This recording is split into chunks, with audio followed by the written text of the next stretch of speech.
Hello guys, welcome to my channel. Ito po ngayon ay ituturo ko sa inyo kung paano tanggalin yung pattern nitong tablet. Hindi po kasi maalala yung may-ari, yung pattern niya nakalimutan niya. So hindi niya magamit. So ang kailangan lang gawin dito, i-turn off yung tablet. Yan po.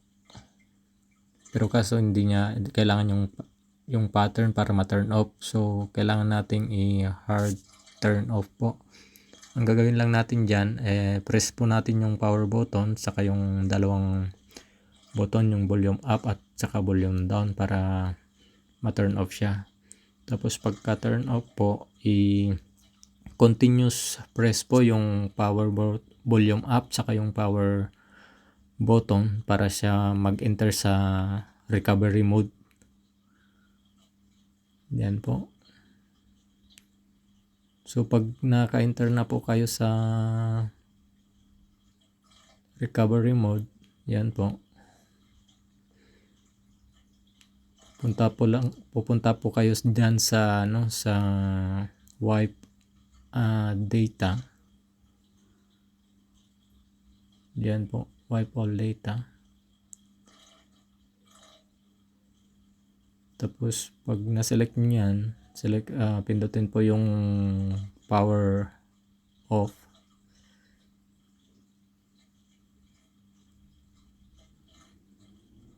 Yan po. Tapos i-confirm nyo. Yun, factory reset po ang select nyo para mabura lahat yung laman. Yan po. Tapos i-reboot po. Restart. Press power button. Yan po. Magre-restart na po siya. Mabubura na lahat yung laman ng tablet. So ihintayin nyo lang po yan.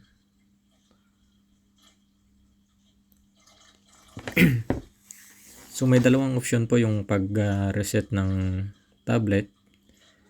Kung ang tablet po o cellphone ay naka-on yung tawag dito, yung security find device niya, hindi po siya ito gagana. So kailangan po ng ibang program para matanggal yung pattern o yung security na nilagay ng may-ari.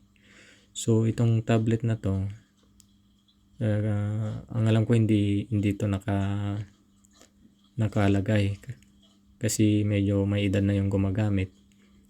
So sabi niya pattern lang yung nilagay, wala siyang Gmail na nilagay, kaya makukuha to sa hard reset lang. So diyan na po,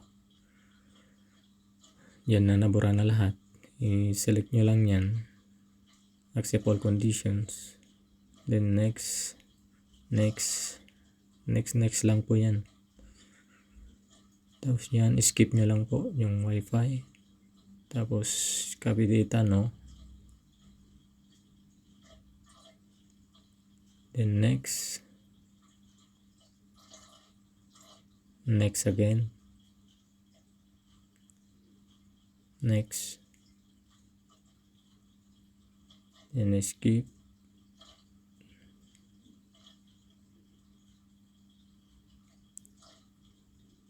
So yan lang po,